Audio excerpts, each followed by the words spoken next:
नमस्कार विद्यार्थी मित्रांनो, शिक्षण प्रसारक मंडळ वनी द्वारा संचालित लोकमान्य टिळक महाविद्यालय वनी तथा कनिष्ठ महाविद्यालय वनी वर्ग 11वीच्या या ऑनलाईन शिक्षण प्रणालीमध्ये मी आरती काशीकर आपले स्वागत करीत आहे. आजच्या तासिकेला सुरुवात करण्याआधी आपण एक सुभाषित बघूया. विद्यानाम नरस्य रूपमधिकं प्रच्छन्न गुप्तं धनं विद्या भोगकरी यश सुखकरी विद्या गुरूणां गुरुः विद्या बन्धुजने विदेश गमने विद्या परं दैवतं विद्या राजसु पूज्यते न तु धनं विद्याविहीन पशुः. आपल्यापैकी बऱ्याच विद्यार्थ्यांना हे सुभाषित माहिती आहे. या सुभाषितात ज्याप्रमाणे विद्येचे महत्त्व विशद केलेले आहे, त्याचप्रमाणे कोविड-19च्या पार्श्वभूमीवर आपल्या महाविद्यालयाने सुद्धा विद्येचे महत्त्व लक्षात घेऊन या ऑनलाईन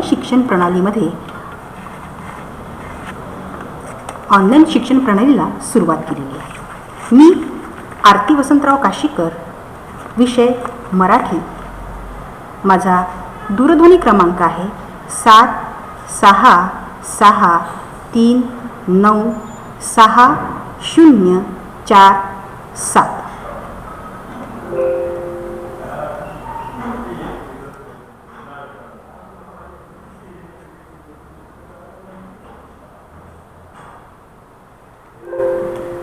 मागील तासिकेमध्ये आपण पाठ्यपुस्तकाचा परिचय करून घेतलेला होता.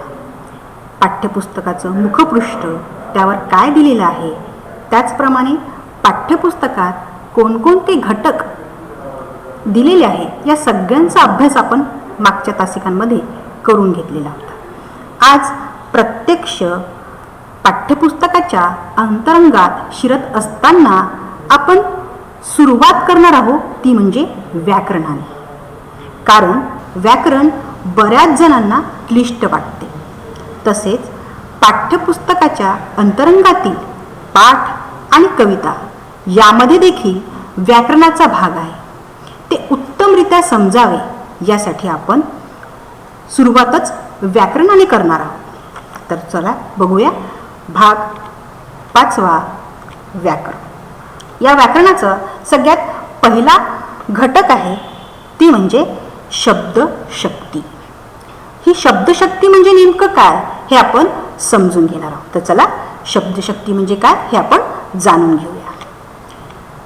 माणसांचे परस्परातील व्यवहार भाषेच्या माध्यमातून चालतात. आपण एकमेकांशी भाषेच्या माध्यमातूनच बोलतो, बरोबर आहे. भाषेच्या माध्यमातूनच देवाणघेवाण करतो. काय बोलायचं आहे काय नाही, भाषेची आपला व्यवहार जो आहे हा भाषेच्या माध्यमातूनच होतो, हा त्याचा अर्थ आहे. पुढचं, भाषेच्या माध्यमातूनच साहित्याची निर्मिती होते. आता साहित्य, जे काही दिग्गज लेखक आहेत ते आपलं लिखाण करतात, जे काही ग्रंथसंपदा आहे त्याला काय म्हणलं आहे, साहित्य. आणि त्याची सुद्धा निर्मिती काय होते, भाषेच्या माध्यमातूनच होत असते. दोन्ही ठिकाणची भाषा परिणामकारक व वैशिष्ट्यपूर्ण असते. जसा चित्रकाराचा अनुभव रंगावरून, गायकाचा अनुभव सुरांमधून, तसा लेखकाचा अनुभव शब्दांमधून व्यक्त होतो. संदेश, भावना, विचार यांची देवाणघेवाण होण्यासाठी व त्याची प्रभावी अभिव्यक्ती होण्यासाठी योग्य, सूचक आणि पोषक शब्दांची योजना करावी लागते. अनेक शब्दांमधून योग्य शब्दांची निवड करण्याची क्षमता माणसाला असायला हवी. तिचा अचूक वापर करण्याचे कौशल्य त्याला ज्ञात असायला हवे. यासाठी शब्दशक्तींची ओळख करून घेणे उचित ठरते. बघा काय म्हणलेलं आहे की अचूक, सूचक आणि पोषक शब्दांची योजना करावी लागते. आपल्या सगळ्यांना माहिती आहे की आपण एखादा पदार्थ चांगला झाला म्हणण्यासाठी सुद्धा वेगवेगळ्या पद्धतीची शब्दरचना आपण वापरतो. फार सुंदर झाला, उत्कृष्ट झाला, अतिउत्तम झाला, अशा पद्धतीची शब्दरचना करतो की काय, की तो पदार्थ सगळ्यात चांगला झाला असं म्हणण्याची ती पद्धत आहे की नेमकं कोणत्या शब्दातून आपण आपले भाव सूचित करतो हे आपल्याला शाब्दिक कौशल्य आपल्याला ज्ञात असायला हवं. यासाठी शब्दशक्तींची ओळख करून घेणे उचित ठरते. तर चला शब्दशक्ती काय म्हणजे पाहू आपण. खालील वाक्यांचे काळजीपूर्वक वाचन करून त्यांचे निरीक्षण करा. मी आज मोठा दगड पाहिला. त्यांचे बोलणे म्हणजे काळ्या दगडावरची रेघ. माझ्या मना बन दगड. प्रस्तुत वाक्यांच्या निरीक्षणानंतर असे लक्षात येईल की प्रत्येक वाक्यात दगड हा शब्द आहे. प्रत्येक वाक्यातील दगड शब्दाचा अर्थ दगड हाच असला तरी या शब्दात मूळ अर्थाव्यतिरिक्त वेगळा असा अर्थ संदर्भाने प्रकट करण्याचे सामर्थ्य आहे. शब्दाच्या या सामर्थ्यालाच शब्दशक्ती म्हणतात. काय, तिन्ही वाक्यांमध्ये दगड हा शब्द दिसतोय, पण तिन्ही वाक्यांमध्ये दगड या शब्दाचा अर्थ वेगवेगळा घ्यायचा आहे, त्याचा संदर्भ वेगवेगळा आहे आणि हा वेगळा अर्थ संदर्भाने घेण्याचा अर्थ जो आहे प्रगट करण्याचे सामर्थ्य आहे. या सामर्थ्यालाच काय म्हणलेलं आहे, शब्दशक्ती. आता तुम्हाला तिन्ही ठिकाणी दगड दिसतो आहे, तिन्ही ठिकाणी या दगड शब्दाचा अर्थ वेगवेगळा आहे, संदर्भ वेगवेगळा आहे आणि हा अर्थ प्रगट करण्याचे सामर्थ्य म्हणजेच काय आहे, शब्दशक्ती आहे. चला पुढे बघूया. शब्दशक्ती 3 प्रकारची: अभिधा, लक्षणा आणि व्यंजना. शब्दशक्तीचे किती प्रकार आहेत, 3 प्रकार. पहिली आहे अभिधा, दुसरी आहे लक्षणा आणि तिसरी आहे व्यंजना. सगळ्यात प्रथम आपण अभिधा शक्ती का म्हणजे काय हे आपण पाहणार आहोत. वरील तिन्ही उदाहरणातून आपल्याला असे लक्षात येते की पहिल्या वाक्यातील दगड शब्द उच्चारल्यानंतर त्याचा शब्दशः अर्थ कळतो. पहिल्या वाक्यात दगड म्हणजे ठराविक आकाराची एक जड वस्तू. हा अर्थ व्यक्त करण्याची शब्दाची ही जी शक्ती आहे तिला अभिधा शक्ती असे म्हणतात. वरील उदाहरण कोणतं, मी आज मोठा दगड पाहिला. उदाहरण दिलेलं आहे मी खाली. बघा काय म्हटलेलं आहे, दगड हा शब्द उच्चारल्याबरोबर त्याचा शब्दशः अर्थ कळतो. कोणता अर्थ कळला आपल्याला, की ठराविक आकाराची एक जड वस्तू. दगड म्हणलं की काय, ठराविक आकाराची एक जड वस्तू. हा अर्थ आपल्या लक्षात आला. कधी लक्षात आला, उच्चारल्याबरोबर. शब्दाचं उच्चारण झाल्याबरोबर दगड म्हणजे काय, एक ठराविक जड आकाराची वस्तू, आपल्याला तो अर्थ लक्षात आला. म्हणून यावरून आपण काय अभिधा शक्तीची एक व्याख्या सुद्धा तयार करू शकतो. बघा अभिधाची व्याख्या.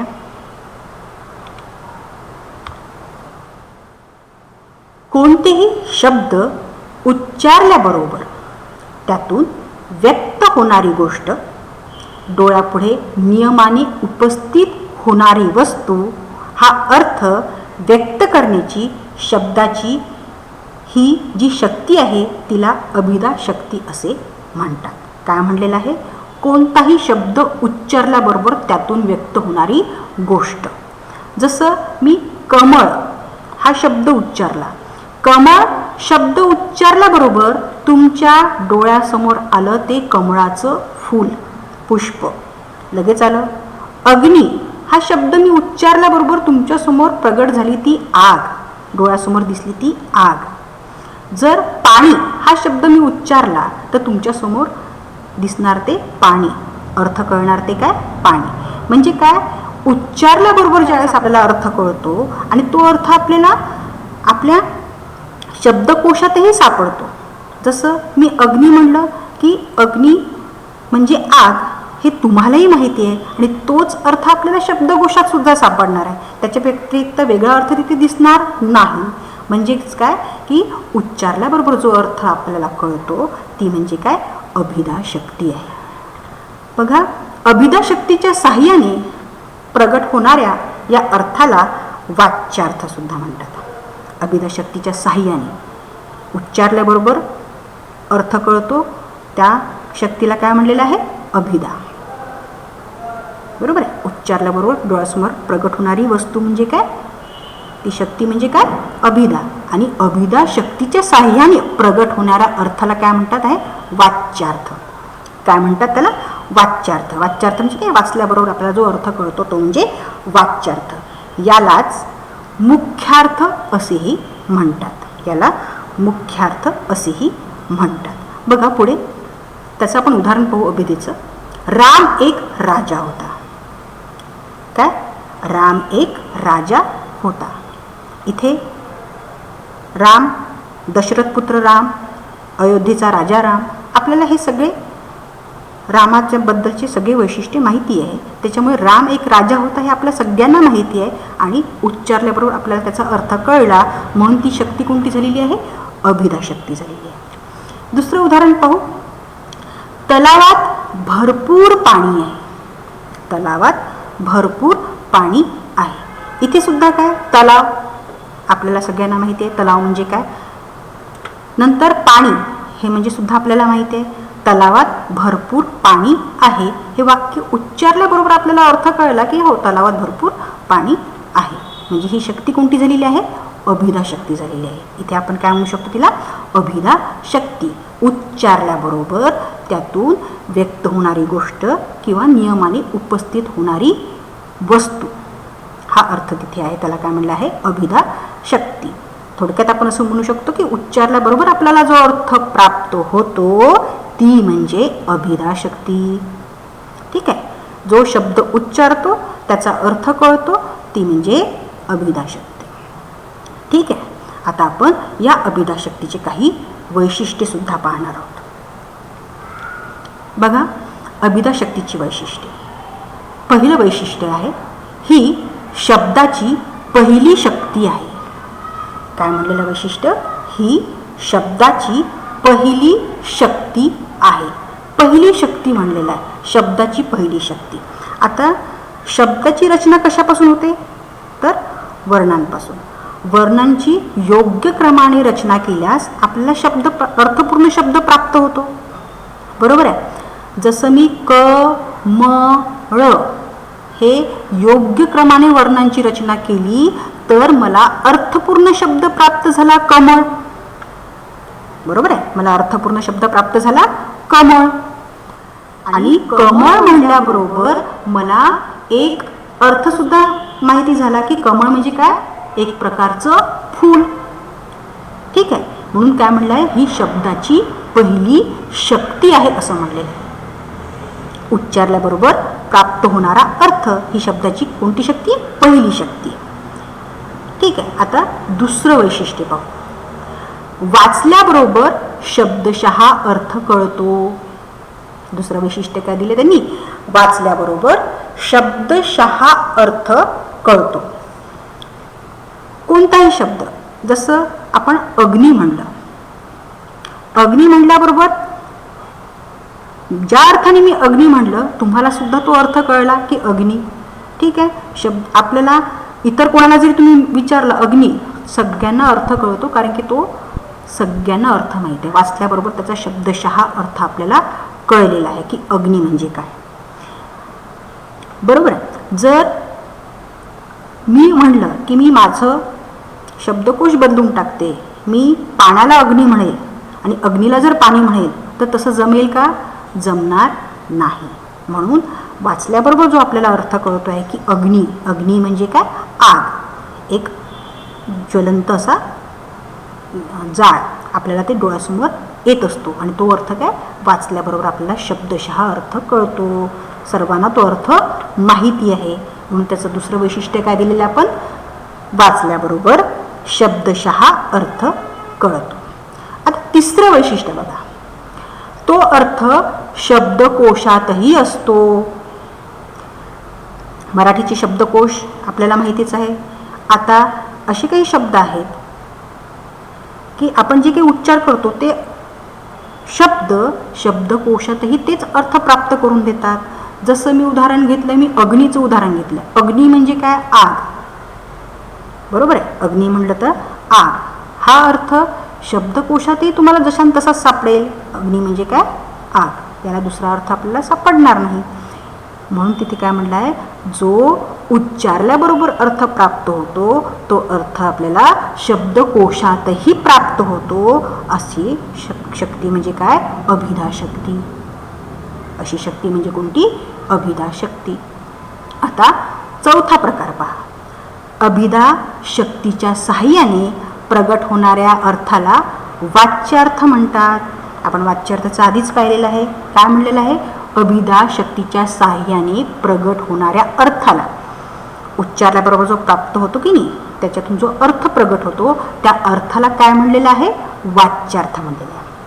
वाच्यार्थ म्हणजे काय? वाचल्याबरोबर आपल्याला ज्याचा अर्थ प्राप्त होतो ते आहे वाच्यार्थ. ठीक आहे. त्या वाच्यार्थालाच काय म्हणलं आहे? मुख्यार्थ असेही म्हटलेले आहे. ठीक आहे. वाच्यार्थालाच काय म्हणलेलं आहे? मुख्यार्थ सुद्धा म्हणलेलं आहे. बघा, आपण अभिधा शक्तीची 4 वैशिष्ट्ये बघितली. पहिलं वैशिष्ट्य ही शब्दाची पहिली शक्ती आहे.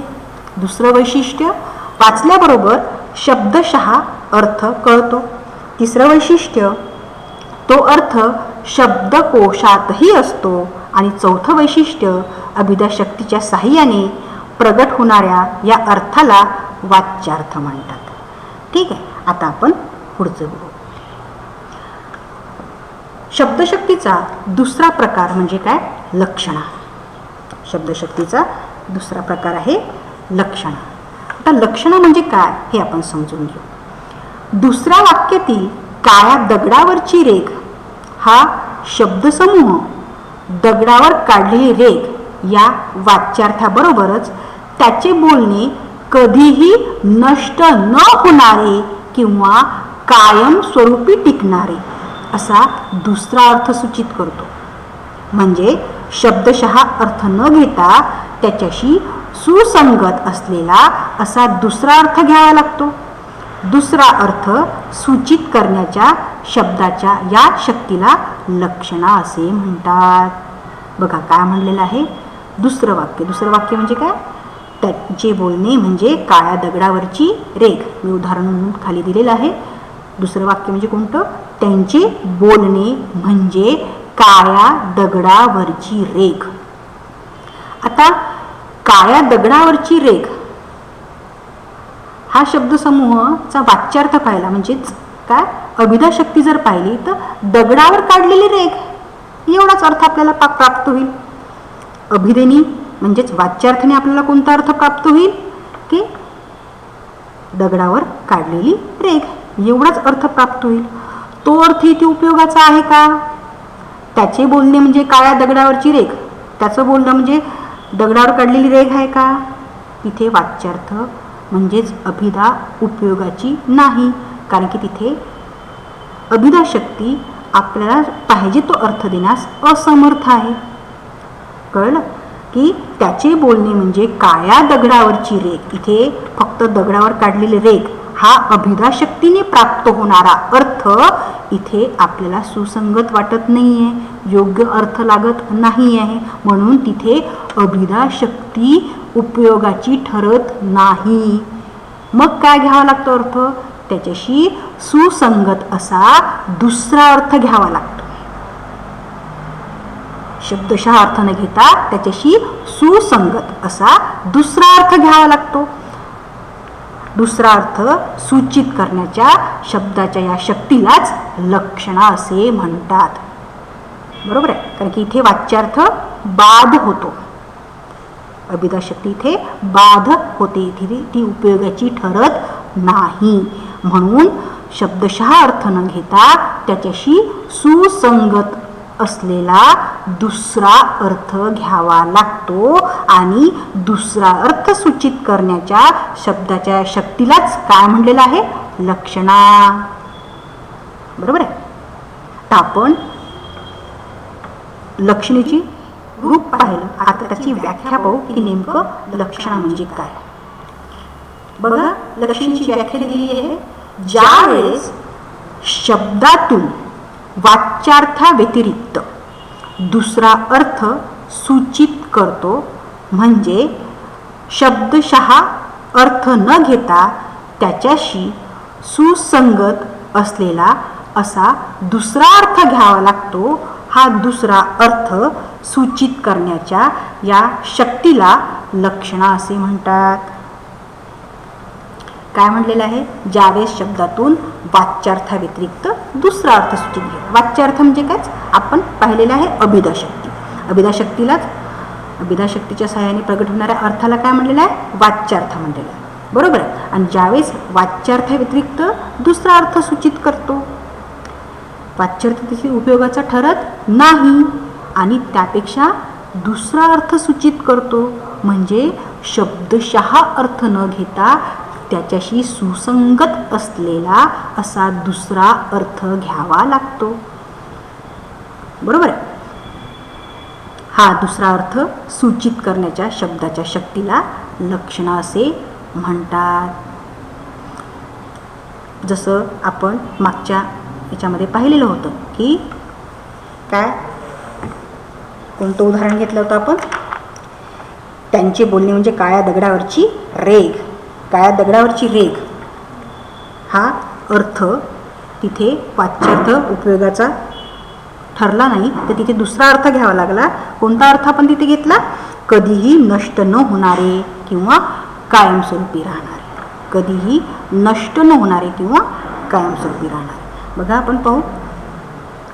लक्षणा शक्तीच्या साह्याने प्रगट होणाऱ्या या अर्थाला लक्षार्थ म्हणतात. लक्षणा शक्तीच्या साह्याने प्रगट होणाऱ्या अर्थाला लक्षार्थ म्हणतात. ठीक आहे. आता त्याचे उदाहरण पाहू. यात काही राम नाही. यात काही राम नाही. यातील राम हा शब्द हा अभिधेनी त्याचा अर्थ आपल्याला प्राप्त होत नाही. अभिधेनी काय अर्थ प्राप्त होईल? अयोध्येचा राजा राम, दशरथनंदन राम. पण हा अर्थ इथे अभिप्रेत आहे का? तर नाही. यात काही राम नाही म्हणजे काय अर्थ आहे इथे? यात काही तथ्य नाही. यात काही तथ्य नाही हा अर्थ तिथे अभिप्रेत करतो. दुसरं उदाहरण, घरावरून मिरवणूक गेली. घरावरून मिरवणूक गेली. आता या उदाहरणावरून तुम्हाला लक्षणा जास्ती लवकर कळेल. घरावरून म्हणजे एखादी मिरवणूक तुमच्या घरावरून, घराचं छप्परावर चढून मग ती पार झाली का? तर नाही. असं शक्य आहे का? अजिबात शक्य नाही. म्हणजेच इथे घरावरून हा अर्थ शब्दशः घेता येणार नाही. घरावरून हा जर शब्दशः अर्थ घेतला, अभिधा शक्तीने जर अर्थ घेतला, तर ती मिरवणूक आपल्या घरावर चढेल ना. बरोबर की नाही? मग ती मिरवणूक आपल्या घरावर थोडी चढणार आहे. घरावरून गेली याचा अर्थ काय? घरासमोरील रस्त्यावरून मिरवणूक गेली. काय होईल अर्थ? घरासमोरील रस्त्यावरून मिरवणूक गेली असा त्याचा अर्थ होईल. त्याच पद्धतीने अजून एक उदाहरण घेते. तू गाढव आहेस. येथील गाढव हा शब्द आपण जर शब्दशः अर्थ घेतला म्हणजे अभिधा शक्तीने अर्थ घेतला, तर त्याचा अर्थ काय होईल? चार पायाचा पशु, प्राणी. बरोबर आहे. चार पायाचा प्राणी. गाढव म्हटल्याबरोबर आपल्यासमोर जो प्राणी उपस्थित असतो डोळ्यापुढे, तो प्राणी.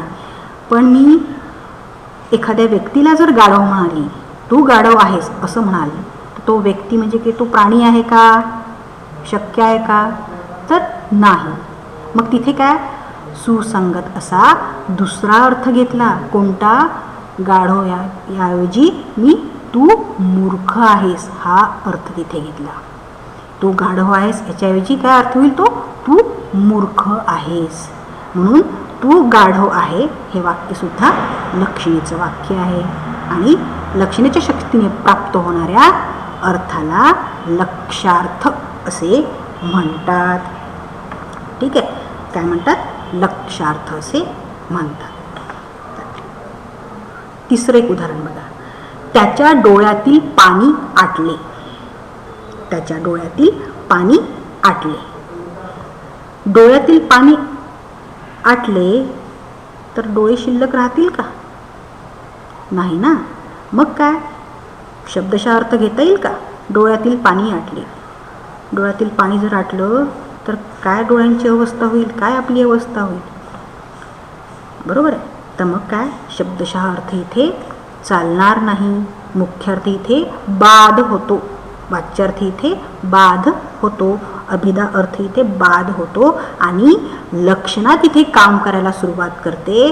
त्याच्या डोळ्यातील पाणी आटले म्हणजे इतका रडून रडून तो हैराण झाला आहे, इतकं त्याला दुःख झालं की आता त्याच्या डोळ्यातलं पाणीच आटून गेलं, पाणीच संपून गेलं. ठीक आहे, असा अर्थ. म्हणजे काय, अतिशय दुःखाने तो इतका रडला की त्याच्या डोळ्यातील आता पाणी आटून गेलं.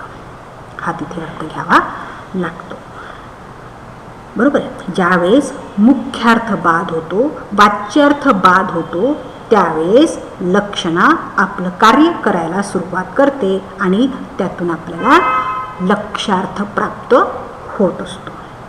आपण दैनंदिन जीवनामध्ये सुद्धा असे लाक्षणिक बोलणं बरेचदा बोलत असतो. लाक्षणिक बोलणं बरेचदा बोलत असतो. जसं एखाद्या वेळेस आपण एखाद्या मित्राला म्हणतो, खूप हुशार दिसत आहे, खूप हुशार दिसून राहिला. हे जेव्हा वाक्य येते त्यावेळेस त्याच्या उच्चारणाकडे लक्ष द्या. त्यातील हा हुशार शब्द आहे. हा हुशार शब्द शब्दशः घेतला तर काय, खूप हुशार आहे, खूप अभ्यासात हुशार आहे असा साधा अर्थ होतो. पण इथे हा हुशार शब्द तसा आहे का, तर नाही. वाक्याचा अर्थ काय होतोय, त्या शब्दाचा अर्थ काय होतोय, लक्षार्थाने खूप हुशार दिसून राहिला. याचा अर्थ तू खूप धूर्त आहे, खूप हुशार दिसून राहिला म्हणजे तू खूप धूर्त दिसून राहिला असा तिथे अर्थ आपल्याला प्राप्त होतो. आणि दैनंदिन व्यवहारामध्ये आपण असे शब्द बोलत असतो. कधी कधी आपण मित्रमैत्रिणींना सुद्धा असे वाक्य वापरतो. जसं एखाद्याने जर तुम्हाला मदत केली असेल आणि उपट काम करून ठेवलं असेल, बरोबर आहे. एखादं काम करायला आला आणि ते काम योग्य रीतीने झालंच नाही, सगळ्या कामाचा विचका झाला, तर तुम्ही काय म्हणता, त्याला चिडून बोलायचं असते पण दुखवायचंही नसते. मग आपण लक्षणेचा वापर करतो. तू खूप मदत केली मला, धन्यवाद, तुझी एवढी मदत मला आजपर्यंत कोणीही केलेली नव्हती. अशा पद्धतीची वाक्य आपण वापरतो की नाही. आता ही मदत हे त्या मित्राला आणि आपल्यालाच कळेल की कशी मदत, जे काम करायला गेलो ते योग्य रीतीने झालंच नाही, ते योग्य रीतीने झालंच नाही म्हणून हा आपल्याला असं म्हणतो आहे, हे आपल्याला त्यावरून कळते, बरोबर आहे. असे लक्षणेचे बरेच उदाहरणं आपल्याला दैनंदिन व्यवहारामध्ये वापरायला मिळत असतात. म्हणूनच ही लक्षणा, एक शब्दशक्ती आपण इथे अभ्यासत आहोत. आता लक्षणेची वैशिष्ट्ये आपण पाहणार आहोत. काय, पहिलं वैशिष्ट्य बघा, दुसरा अर्थ सूचित होतो. दुसरा अर्थ सूचित होतो. काय होतं की लक्षणा शक्ती ज्यावेळेस काम करते त्यावेळेस वाच्यार्थ उपयोगाचा ठरत नाही, वाच्यार्थ व्यतिरिक्त दुसरा अर्थ तिथे घ्यावा लागतो. म्हणून त्याचं एक वैशिष्ट्य सांगितलेलं आहे की दुसरा अर्थ सूचित होतो. त्यानंतर दुसरं वैशिष्ट्य आहे, बहुतेक वेळी मूळ अर्थाला बाधा येते. जो मूळ अर्थ असतो की नाही त्याला कधी कधी बाधा येते, त्याच्यात व्यत्यय येतो आणि दुसरा अर्थ घ्यावा लागतो. जसं मी उदाहरण सांगितलं तुम्हाला की त्याचं बोलणं म्हणजे दगडावरची रेघ. इथे दगडावरची रेघ हा वाच्यार्थ तिथे उपयोगाचा होत नाही. मूळ अर्थ काय, दगडावर काढलेली रेघ हा मूळ अर्थ तिथे उपयोगाचा होत नाही, तिथे वेगळा अर्थ घ्यावा लागतो. म्हणून मूळ अर्थाला कधी कधी बाधा येऊ शकते. जसं मी दुसरं उदाहरण घेतलं होतं की तू गाढव आहेस. गाढव हा शब्द वाच्यार्थ घेतला तर चार पायाचा प्राणी असा एक अर्थ होतो, पण इथे तो उपयोगाचा ठरत नाही. म्हणून मूळ अर्थाला बाधा येते आणि त्याच्याशी सुसंगत असा दुसरा अर्थ घ्यावा लागतो आणि मूळ अर्थाला बाधा येते. बहुतेक वेळी मूळ अर्थाला बाधा येते, हे वैशिष्ट्य आपण पाहिलं. तिसरं वैशिष्ट्य बघा, मूळ अर्थ उपयोगी पडत नाही. मूळ अर्थ उपयोगी पडत नाही, संदर्भाने जुळलेला अर्थ घ्यावा लागतो. काय, मूळ अर्थ जो आहे, जसं काळ्या दगडावरची रेष म्हणजे दगडावर काढलेली रेख हा मूळ अर्थ आहे. तो उपयोगी पडतोय का? नाही. अभिधा शक्तीने प्राप्त झालेला अर्थ आपल्याला तिथे उपयोगी पडत नाही. तर संदर्भाने दुसरा अर्थ घ्यावा लागतो. दुसरा अर्थ काय? कधीही नष्ट न होणारे, कायमस्वरूपी टिकणारे असा आपल्याला अर्थ घ्यावा लागलेला आहे.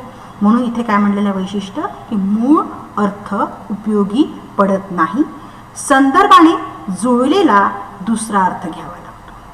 आता चौथं आणि शेवटचं वैशिष्ट्य आहे लक्षणा शक्तीच्या साहाय्याने प्रगट होणाऱ्या या अर्थाला लक्ष्यार्थ म्हणतात. लक्षणा शक्तीच्या साहाय्याने प्रगट होणाऱ्या अर्थाला काय म्हटलेलं आहे? लक्ष्यार्थ असे म्हटले जाते. आज आपण इथेच थांबू. मला इतके ऐकून घेतल्याबद्दल आपले धन्यवाद. पुढच्या तासिकेला आपण नक्की भेटू.